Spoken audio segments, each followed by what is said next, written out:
Great. Thank you, Miles. Good evening. Evening. It's great to be back at Lansdowne. It's been a kind of busy few weeks, and I'm off to Siberia this week, this time on purpose. Some of you know a couple of years ago I ended up in Siberia, not on purpose because the plane had an emergency landing. Well, hopefully the plane will land quite deliberately in Novosibirsk on Tuesday. But it's good to be here tonight. And we're looking, as Miles said tonight, at this big question of war. And I think the first thing to say right at the outset is I feel incredibly unqualified to speak on this subject tonight. It's a massive topic. And actually, for many of us, we're detached, aren't we, both chronologically and geographically from this whole subject of war. Many of us have, thankfully, not experienced it firsthand. I've seen some of the effects of it in my travels, particularly around the Balkans. But thankfully, it's not something that I have had to experience, and many of us too, hopefully. And so, as we come to this subject, there's a real danger that we come to it with a sense of detachment, because it's easier to think about something in theory than in the midst of the reality of it. But it is a good thing to think about. Did anyone watch this last Sunday night or caught up on it on iPlayer since? The Peter Jackson movie about... Oh, it's not on the screen. It will come up in a second. You didn't watch that. Did anyone see this? They Shall Not Grow Old. Anyone see that? I haven't checked whether it's still on iPlayer, but I really recommend you see it. It's an incredible movie, a documentary made by Peter Jackson, the director of Lord of the Rings and The Hobbit. And he's taken genuine footage from the First World War and has remastered it into full colour.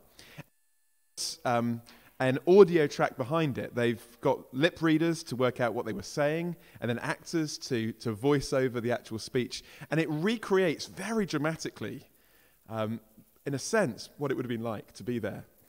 And then throughout the whole of the documentary, the commentary is provided by those who were there, speaking about their experiences. I don't know about you if you watched that, but for me, as I watched that, just something of the horror of war came across afresh. You know, think about it. Imagine if that was today, if we lived 100 years or so ago. Think of what it would have meant for us. Just look around. The men who would have, from this congregation, had to go off and fight, the majority of whom would have never come home, never come back to their wives, their children, their families, decimated whole communities. It's a horrific thing to think about. It's funny, isn't it? Because at the beginning of the 20th century, there were massive hopes that the world had turned a corner. How ironic when you consider that it was the bloodiest century in history, the carnage that we saw in 2 world wars and other conflicts. And how ironic that at the turn of the millennium, people suddenly started getting optimistic that somehow the 21st would suddenly be, for some reason, a lot better. We live in a world that is torn apart by war so often, and continues to be today in other parts of the world. So we want to think about this tonight, I think particularly from a Christian point of view about this.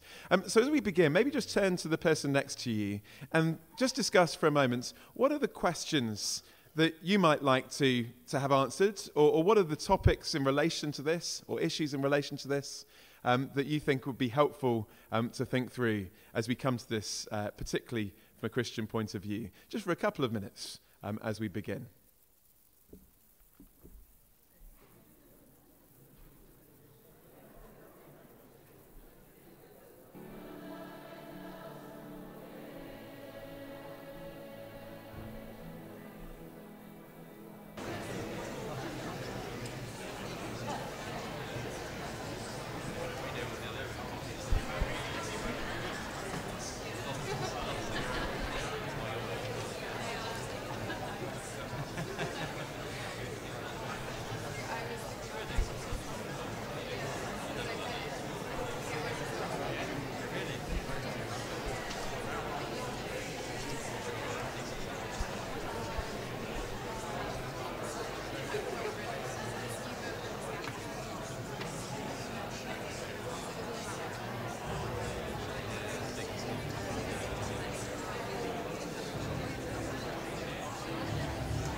Okay,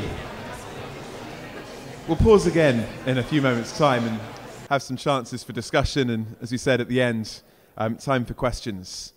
As I thought about this whole topic of war and thinking of it from a Christian perspective this week, I thought there were various questions, I guess, that we may want to think about. Maybe these are some of the ones that you thought about. I guess one question is, why is there war at all? Where does this come from? Why is our world so broken and torn apart? I guess from a Christian point of view, we may want to ask, what about the wars in the Bible? If you read the Old Testament, you realize that there's plenty of conflict there. Some of it seems to be ordained by God. How do we explain that? Thirdly, I guess in connection with war, people will say things like, well, doesn't religion cause war? Hasn't conflict been brought about because of religious belief? And fourthly, what about the role of Christians within conflict and war? Is it permissible for Christians to fight, to use violence? How do we understand what the Bible says? How do we interpret Jesus' teaching on that? And then finally, is there any hope for lasting peace in a conflicted and divided world? So those are the questions that we want to think about as we go through this evening. And to start with, why is there war at all? We live in a world that is full of conflicts. And in a sense, the Christian response to that is one not of surprise, but of realism. Because actually the Christian worldview, the Christian picture of the world is that, of course, this world is a world of conflict because we live in a world that is not as it should be. The big story of the Bible talks about how the world we live in is not the way it once was. How because humanity turned their back upon God, we live in a world that's broken, and that has led to conflict not just with God himself, but conflict within humanity as well. The breakdown of humanity. And right from the beginning of the Bible storyline, from chapter 3 onwards, we see that fleshed out in different ways. So Christians in one sense are not surprised by conflicts and war because we see in the Bible a reflection that human nature is fundamentally broken. But actually, the Christian answer on this is quite challenging too, because it prevents us from simply pointing the finger at conflict at those outside and forces us to face up to the problem more personally as well. A few years ago, I went to Poland for a conference, and after the time at the conference, I went to the Auschwitz Memorial, walking around this horrific reminder of the millions who died in that concentration camp. And afterwards, I read a number of books about what had happened there to inform myself better. I read Viktor Frankl's Man's Search for Meaning, which is a bestseller, very worth reading. I also read Lawrence Rees's book, On Auschwitz, The Final Solution, which is just a very detailed study of the whole Holocaust from beginning to end. And one of the things that I found quite shocking in the book was this. You see, when we look at what happened in the Holocaust and in places like Auschwitz, it's very easy from our perspective, from a British perspective, to somehow see what happened over there as something that other people did to other people and something that we would have never been involved in. One of the very interesting parts of the book is he describes what happened in the Channel Islands, British territory, when Nazis invaded. And when the Nazis invaded the Channel Islands, actually we see that the same anti-Semitism that was present in the rest of Germany and other parts of Europe infected British territory in just the same way. British people, just as Germans and French and anyone else, could be turned to hate the Jews in just the way others did.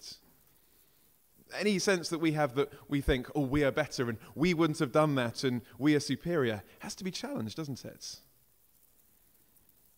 Alexander Solzhenitsyn, his book, The Gulag Archipelago, is another fascinating insight into the conflict of the 20th century from a Russian point of view.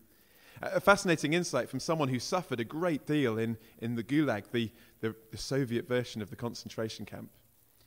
But interestingly, rather than simply point the finger of conflict and evil at the perpetrators in the Soviet forces, he honestly faced up to the fact that actually there could potentially be the same evil in his own heart. And famously, in his writings, he said, the line dividing good and evil goes down the center of every human heart. So actually the Christian doesn't just say the world is broken, doesn't just say other people are broken, but the Christian has to, in all honesty, say that I am broken too. And there is conflict in my life. and there is brokenness in my life. And we may not start world wars, but that may be because actually we're not in the capacity or position to. But if we're really honest, we can still get into conflict, can't we, with those around us, and cause great hurt and pain to those in our circles too. So the Bible says there is war and there is conflict because there's something fundamentally wrong about our worlds. And there's a realism that comes with that. We're not surprised by it. We're grieved by it. We're saddened by it. We're not surprised by it. But secondly, what about the wars in the Bible? This is a question that comes up quite a bit, isn't it? What about things like the Exodus? What about Joshua? Read the story of Jericho. I mean, when I was a child, we used to sing, Joshua fought the battle of Jericho and the walls came tumbling down. And it seemed like a lovely children's story, and we'd all go marching round. But actually, if you stop and think about it, it is pretty horrific, isn't it? Here is an army going in and decimating and killing everybody in this city, well, bar one family. And when you actually stop to think about what the Bible is describing in books like Joshua, it can be quite troubling, can't it? It leads people like Richard Dawkins to say that the God of the Old Testament is one of the most vicious characters in all of fiction. How do we explain the conflicts that we see in the Bible as Christians? Well, I think there's no simple kind of soundbite answer to it. And it is a difficult thing to think through. There are, though, I think, a few things that are worth holding on to. And because of time, we'll just go through this fairly quickly. We could spend the whole night just looking at this. The first thing I'd say is violence in the Bible is described, but it's not always prescribed. That means that just because the Bible describes something as happening, it doesn't mean that it's always being commended or commanded by God. Actually, if you read the book of Judges, you have a whole lot of violence. But almost always, the commentary that's going alongside it is that this is what people do when they turn their back on God and do what they shouldn't do. And so you have a tribe like the Danites who go and invade and kill an unsuspecting people. And actually they're not commended for carrying out the commands of God. In fact, they were doing, it would seem, quite the opposite in that situation. So the Bible is realistic. It describes a broken world, but it doesn't mean that God's always commanding it. But, of course, there are times when God did command it. In particular, when God commands Joshua and the Israelites to go into the land of Canaan and take possession of a land that was currently dwelled in by other people. How do we make sense of that? Well, I guess the second thing would be helpful to say is that what's happening here strictly is not genocide, but judgments. We're told that actually this was an enacting of God's judgment upon certain peoples because of the evil that had grown up in that particular nation or in those particular nations. And actually, we read about some of the practices that those nations would have commonly had practiced, like child sacrifice to the worship of their gods, like Molech.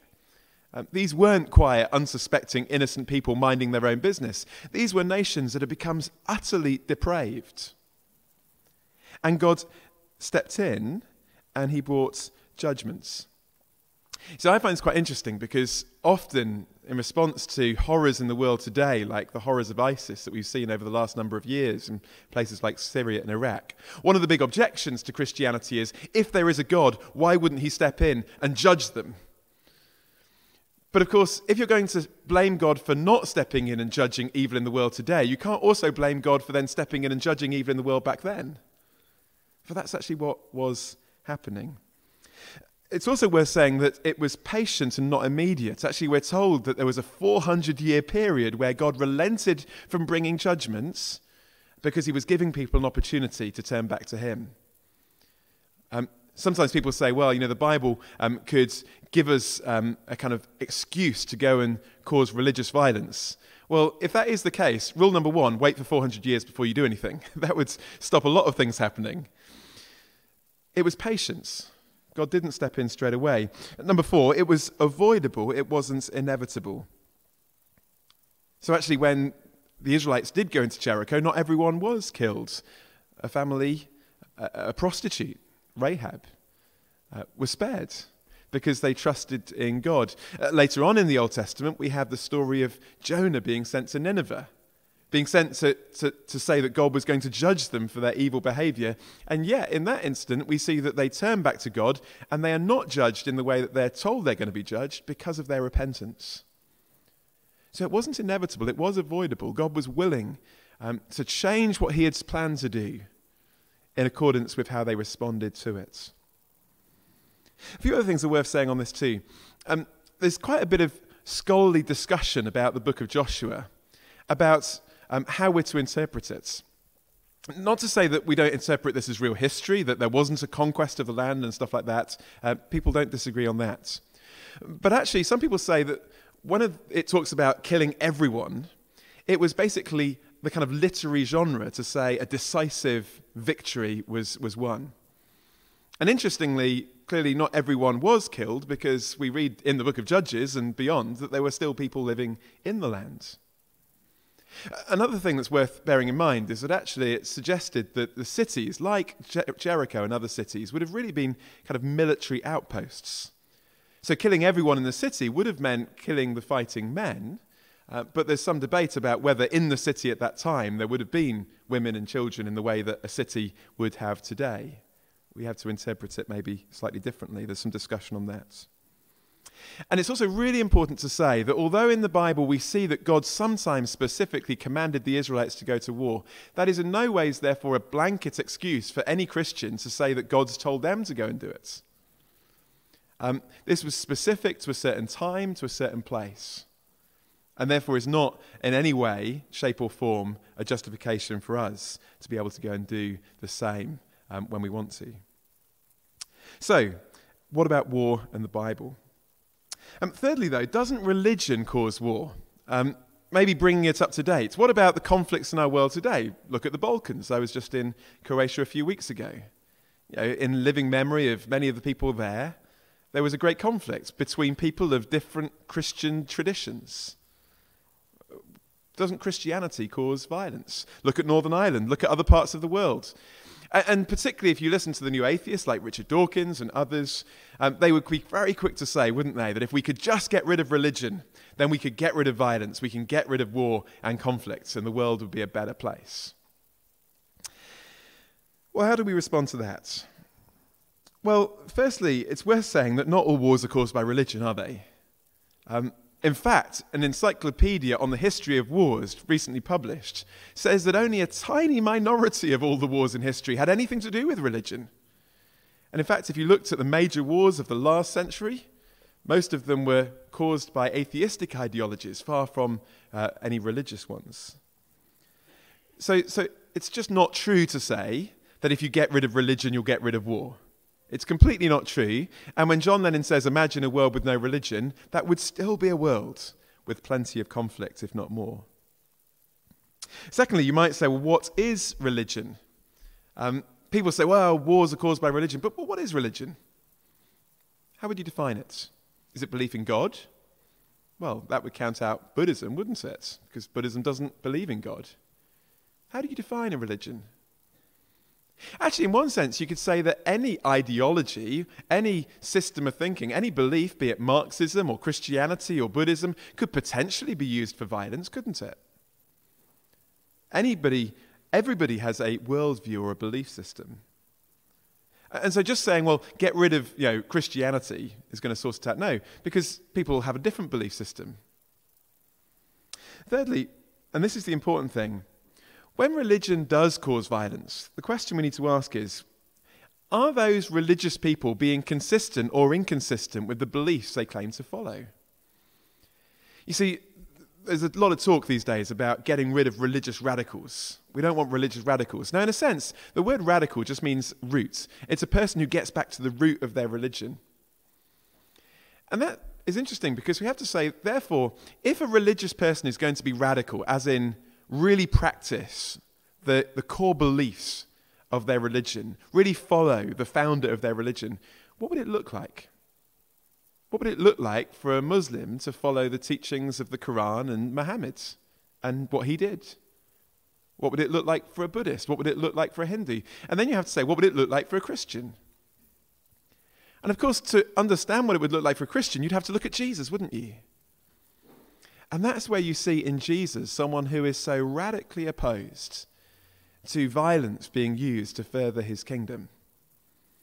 You see, Jesus actually said that his kingdom wasn't a political kingdom that could be expanded by political and physical force.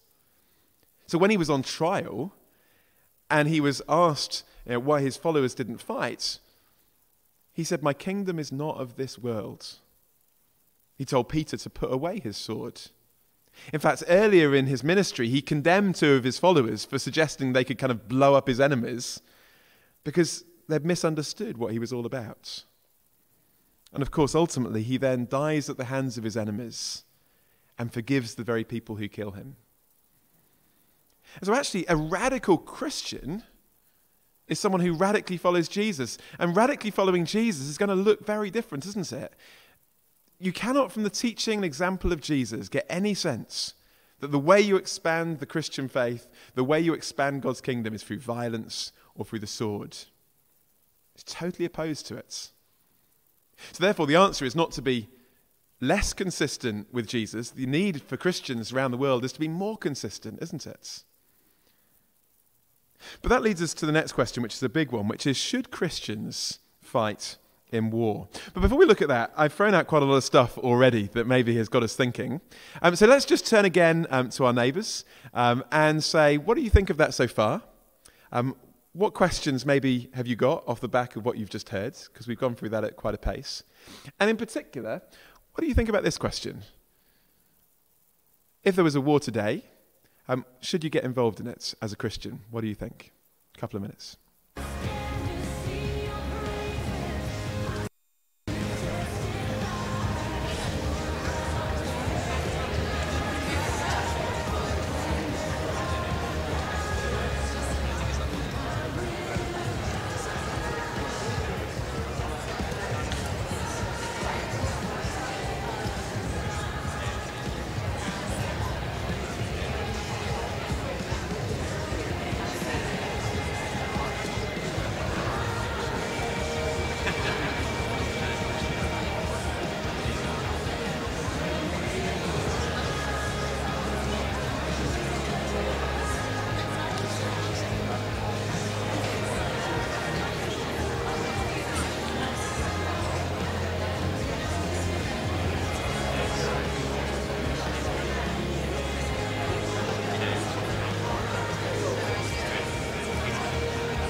Okay, pause there. Questions there? It might be good to write them down or text them in after the next section. We'll have a pause and then we will have questions before we wrap up at the end. But what about this question? Because this is a bit more personal, isn't it? If there was a war today, would you fight? Should Christians fight? What's the opinion on that? Now, it's interesting, I've asked a number of people this over the last couple of weeks as I've prepared for tonight. And I have found that it's not a question that lots of Christians have thought about. Probably because, like I said at the beginning, our situation at the moment is that we don't have to think about it. We're blessed to have lived in a period of relative peace in our part of the world where, for most Christians, we can live our lives without having to ask that kind of question. But of course, if you had lived in a different point in time, or if you lived in a different part of the world today, this would be a huge question. This would be the biggest question that you could ask. And it's worth saying, as many of you are probably aware, that through history, Christians have had different views on this. It would seem historically that, particularly in the first couple of centuries of the early church, certainly before the conversion of Constantine, that most Christians were what we might call pacifists. They didn't get involved in the army and they didn't fight. Things seem to change after that. But there have been Christian traditions, most notably probably the Quakers and the Mennonites, who have held to a pacifist position, the view that because of the teaching of Jesus and their Christian commitments, it would be wrong of them to take up arms, to fight, or to kill. And I'm guessing, I have a hunch, that over the last few years, there's been an increase in popularity of this amongst the evangelical Christian community. And some notable Christian theologians, people like Preston Sprinkle, recently have written on that, arguing for a Christian position on pacifism. And basically, without going into all the details, they would say Jesus' teaching is so radical, it would be very difficult to be a Christian, follow Jesus' teaching, and go to war. They would say, look, Jesus teaches that you turn the other cheek. Jesus teaches that you love your enemy. The cross, they would say, is the greatest act of non-violence in history. As Jesus faces violence, he doesn't respond with violence, but responds in self-sacrificial love. And they would say that following in the footsteps and example of Jesus, a Christian should therefore not get involved in violence and should not be involved in any kind of conflict or war. They would say, how can you love your enemy if you're busy killing them? I mean, that does seem a contradiction, doesn't it? But it's also worth saying that through history, there are, of course, many Christians, probably the majority, probably numerically through history, who've held a different opinion. And that is to say that in some situations, war is permissible. Not all, but some. Augustine, in the 5th century, was the first to put this forwards, and you may have heard about it being talked about as the idea of a just war. Strange in some ways to talk about war being just, because war is horrific, and there are, of course, many injustices done within war. But what he was trying to say is that in some situations it would be right for a state to go to war, and it would be right for Christians within that state to go to war as well. And basically his understanding, and the Christian understanding of that, would be that actually in the Bible the state is given rightful authority to protect the innocent. And that particularly is seen in the chapter of Romans 13 in the New Testament, where the state is given authority to use force to protect the innocent. And internally, you could talk about that in terms of policing. Sometimes force is required, isn't it, in policing to protect people in our society. But externally, we could talk about that in terms of conflict and war to, again, protect those from greater suffering, ultimately, that would happen if force was not used. So they would say that actually they're still acting out of love ultimately, but actually the use of force is a demonstration of love for the innocent and to protect the innocent ultimately. Now, how do you square that with the teaching of Jesus? Well, they would say Jesus' teaching still applies to us specifically and individually as Christians. It's not my right to go and get revenge. It's not my right to go and start a war. But as a member of a society and a state, as Romans 13 would say, I may be required to fulfill my duty in that way. And of course, it's interesting, isn't it? Because the cross is obviously a picture of Jesus not responding to violence with violence, but with sacrificial love. But of course, if you read the book of Revelation, there is a great deal of violence, isn't there? Where Jesus is pictured as a warrior who is going to ultimately defeat his enemies. And it's through that ultimate judgments in Revelation that final peace will come. Now, of course, Christians can discuss that, and I've only given you a very painted kind of picture of a couple of the arguments for that, and you may want to come back on that in the Q&A in a minute. But actually, I thought what would be helpful to do, rather than just hearing from me, it would be to hear from someone else. So Lawrence, do come and join me at the front. So many of you will know Lawrence and Gabriel. Lawrence is one of the members here at Lansdowne. I wanted to think about this because obviously this does sometimes apply to people within our congregation. This affects our careers. So, Lawrence, tell us firstly, as much as you're allowed, what have you spent most of your kind of career and working life been involved in? Well, 50 years actually. Yeah. So a long time. I haven't known any other employment apart from the Ministry of Defence. I joined immediately after graduating from London University in electrical engineering, and I have worked throughout with the Ministry of Defence, various different roles, but always in the technical role. Mm-hmm. And it's been very interesting, challenging work, and I never regret for a minute that I took up that career. And it's my specialism was secure communication systems and related systems, defining them, specifying them, and working out usage for a variety of military applications. I look back to my early days. I was young once, and I was working in the British Army of the Rhine. For those that are younger, you won't know anything much about this. Those that are older will know all about the Cold War and the division of Germany.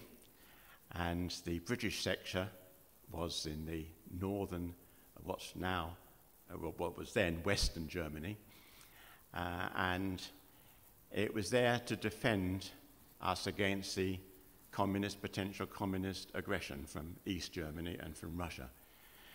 And one thing that came to me very much when I was there, out on exercises, which I often was, in the woods and the hills of northern Western Germany, was that this was providing a necessary function because we were maintaining a balance of power. Indeed, we used to have inspections. We used to go across and inspect the East German facilities. They used to come across and inspect ours. Of course, we didn't show them everything, and they didn't show us everything.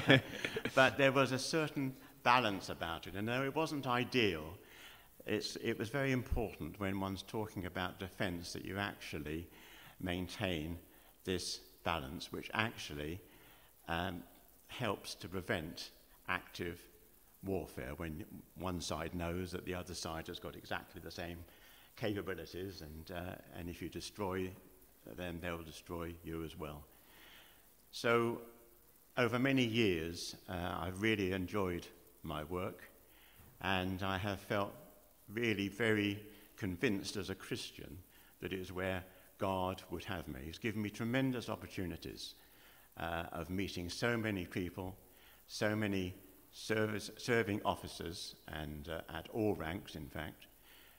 And the trials have been quite a delight as well. Lots of free periods in trials while you're waiting for things to happen or not happen, as the case may be. And particularly I've enjoyed my time with the Special Forces, a very interesting bunch of people. And it's been really good to talk about spiritual matters with people who actually are much more attuned than the average person you meet in the street about the realities of life and death, because they've experienced it at first hand. So I think I could say more, but that's probably enough for now. It gives you a flavour of what I've been doing. Yeah. Now, in view of what we've been talking about, particularly in this last part of the talk, I don't know whether people have ever said this to you, but I'm going to say it to you now. You know, as a Christian, how do you therefore justify your career in that sense, as working in part of the armed forces and in the way you did? How do you see that fitting together with your Christian commitments and your understanding of the Bible? Yes, it's very important as a Christian for all of us to be assured that you're in the will of God. And before I accepted my appointment after graduating, I had to consider, was it right that I should be involved in a warlike discipline? Mm-hmm. And interestingly, you mentioned Romans 13, and a particular passage which particularly was laid on my heart as I was praying and considering about this was Romans 12 and 13. In Romans 12, Paul develops the thought of our relationship with God, and then he talks about our relationship with other believers, and then he talks about our relationship with our enemies, and then he goes on to talk about our relationship to the state. And I'll just read just a few verses. In chapter 2, verse 17, do not repay anyone evil for evil. Be careful to do what is right in the eyes of everybody. If it is possible, as far as it depends on you, live at peace with everyone. Do not take revenge, my friends, but leave room for God's wrath, for it is written, it is mine to avenge, I will repay, says the Lord. Now that's the private responsibility that we have as Christians, not to show vengeance, but to show love to our enemies. Easier said sometimes than done, but that is the command, and that is mirrored so much in the words of Jesus as well in the Gospels. But we look at the other side. We look at the public role, and we say everyone must submit himself to the governing authorities, for there is no authority except that which God has established. The authorities that exist have been established by God. Consequently, he who rebels against the authority is rebelling against what God has instituted. And those who do so will bring judgment on themselves. For rulers hold no terror for those who do right, but for those who do wrong. Do you want to be free from fear of the one in authority? Then do what is right, and he will commend you. For he is God's servant to do you good. But if you do wrong, be afraid, for he does not bear the sword for nothing. He is God's servant, an agent of wrath, to bring punishment on the wrongdoer. And here we see quite a contrast between the private response, which I firmly believe as a Christian, and the public response as part of the state. And this is, as Michael has already talked about you've already talked about the importance of this, to differentiate between these two things. So I had quite much peace as I considered my career, and I'm just thankful for God that he has led me all the way through and given me so many opportunities in my work as I serve the Ministry of Defence, but more importantly, as I serve him in my life. Fantastic. Thank you so much, Lawrence, for sharing that. It's quite helpful to think through, and you may want to come back on that in questions in a second. As I said, Christians historically have had different opinions on this. I'm aware that tonight there may be different opinions represented here, people who would maybe disagree with Lawrence's opinion. And in a sense, that's okay. Christians can legitimately disagree on certain things and still love Jesus. The key thing is, according to the Bible, that we're convinced of our opinion from the Scriptures, and we look at that, and that we make sure our understanding is not just driven by our emotional reaction to something one way or the other, but from what the Bible says. But what we're going to do now is have another couple of minutes break. The number will stay on the screen. Chance to maybe discuss that with those around you, and then to particularly text in your questions, and then Miles will come up to the front and we'll have an opportunity to respond to some of those questions before the last little part. Okay?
just have one more minute, so text in if you haven't already, if you've got a question.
Good. Well, we've had a number of questions come through.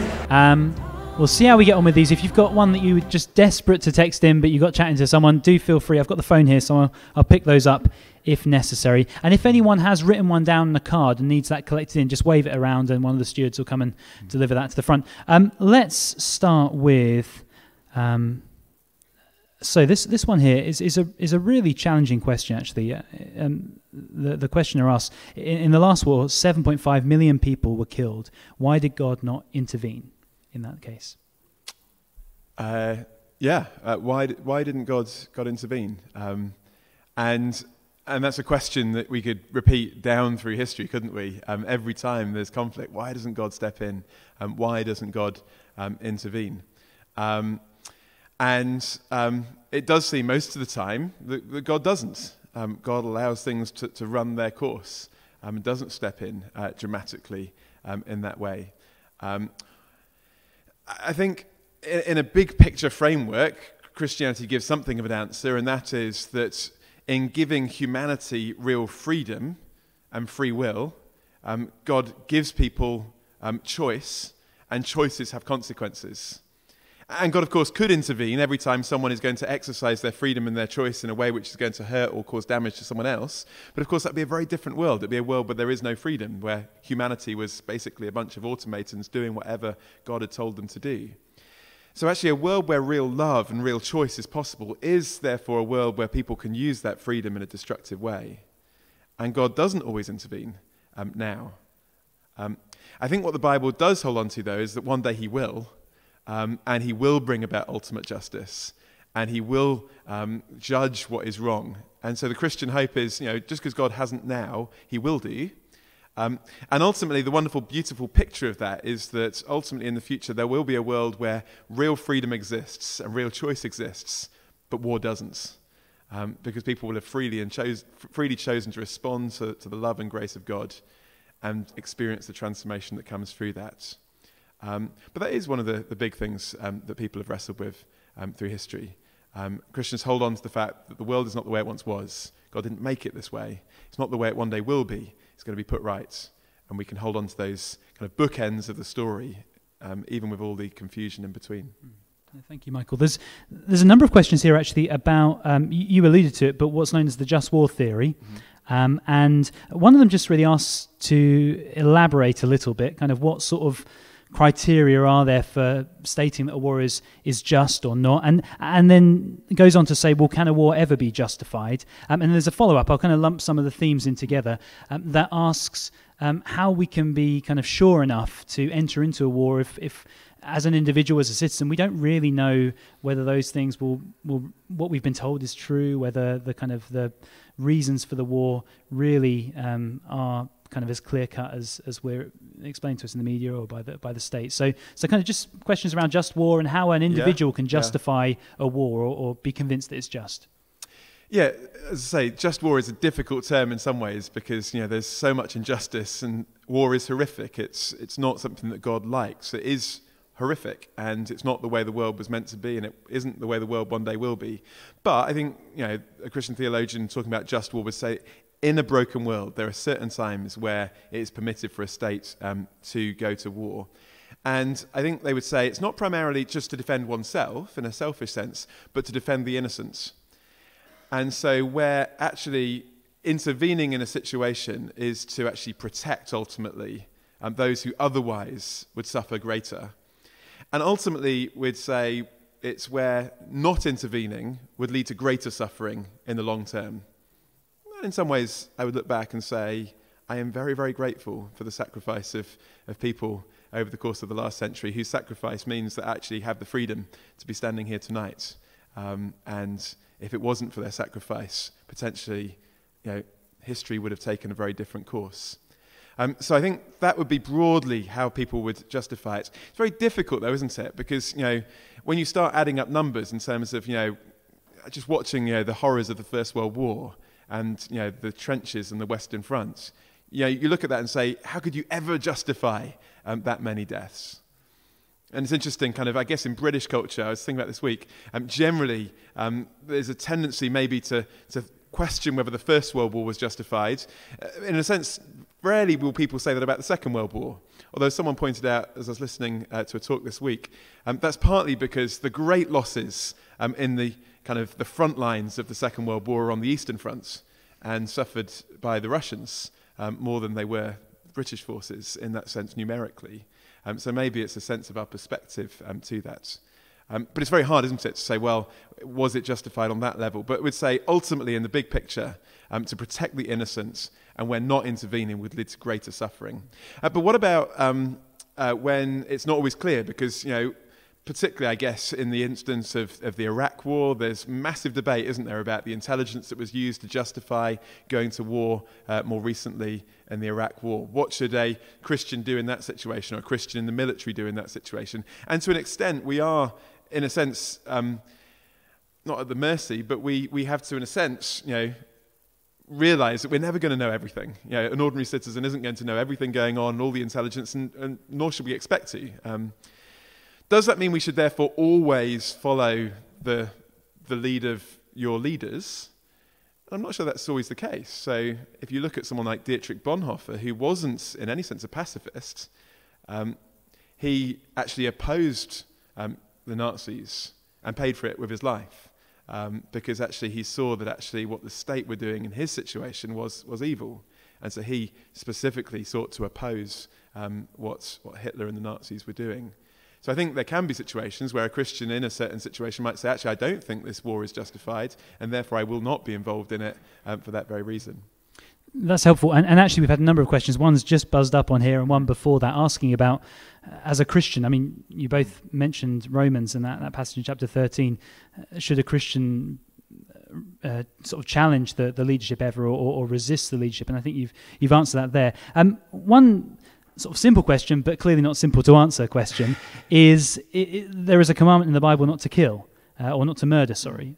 So how do Christians reconcile the commandment not to murder with serving in the armed forces, being involved in industries that are part of warfare? Yeah, absolutely. And I think you hit on it in terms of saying actually there's a differentiation, isn't there, between the words do not kill and do not murder. The Ten Commandments do not say do not kill, they say do not murder. And obviously, even our own legal system would recognize that there are situations where someone's actions may lead to death, which sometimes would be murder, sometimes maybe manslaughter, sometimes maybe accidental death, because you have to understand what the context is in that situation. I think we would say the same is true here, and that actually a Christian fighting in part of the armed forces isn't committing murder in that sense, because they're doing it in a greater context. So you've got to take the context into to play in terms of what's going on there. Okay. Let me see, just one more here, I think.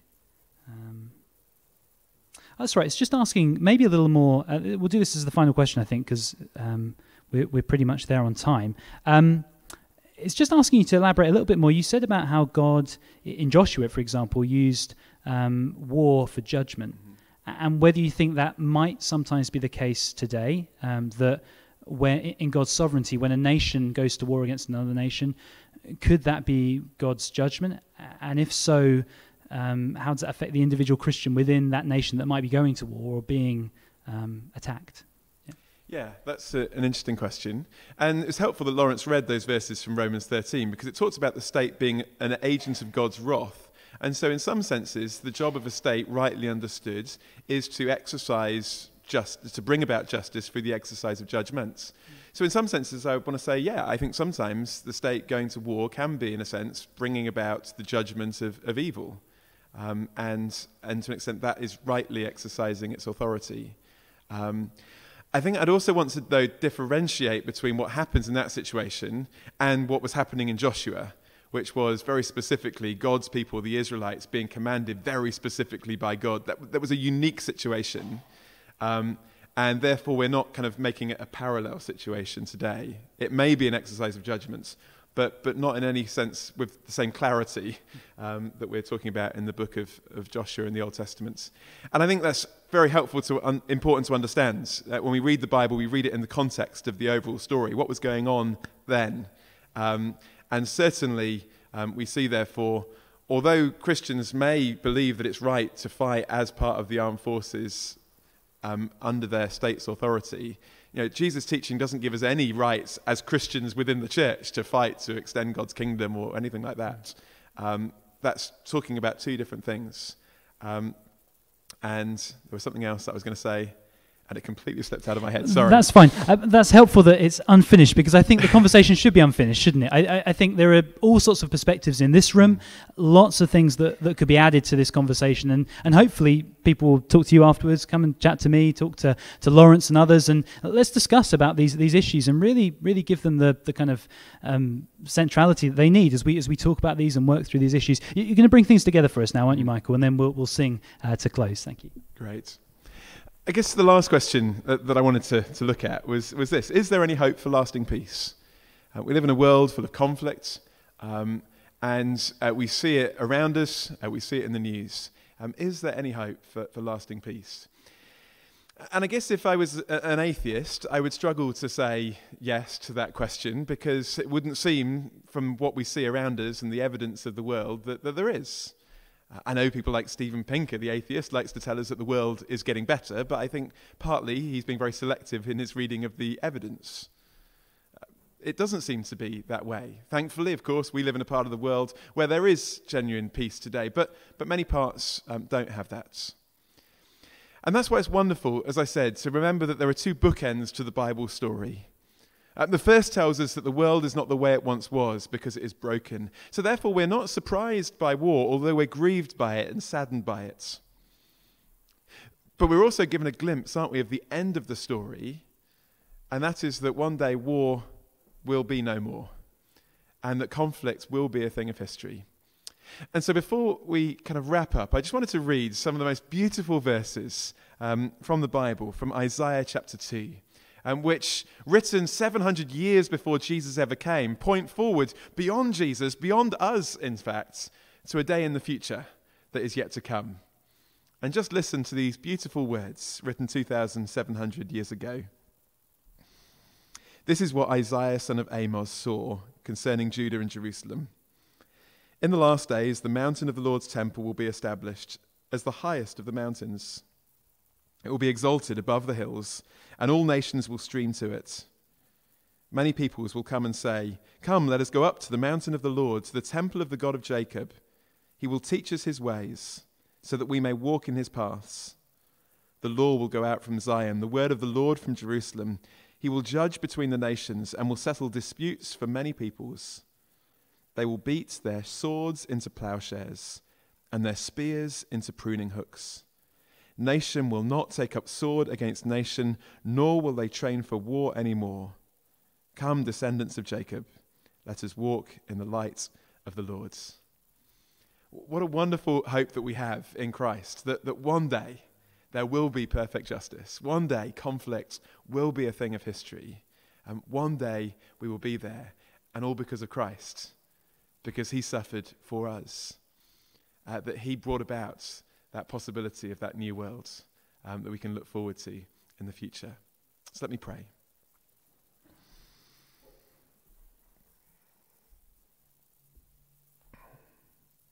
Heavenly Father, we've thought tonight about how we live in such a broken world. Lord, we are so thankful that we have been blessed to live at a period in history and a part of the world where, for most of us, war has not been our first-hand experience. But we realize that for many, even in the world today, that is not the case. Lord, we're not surprised when we see these things, for we know from your word that this is a reflection of what humanity is like. When we're really honest, we see that it's also a reflection of what our own hearts are like. We thank you for the love and grace of Christ that can heal and bring peace into conflicted and broken hearts. And we thank you for that ultimate hope that one day the instruments of war will be destroyed. Conflict will be a thing of history, and we will live in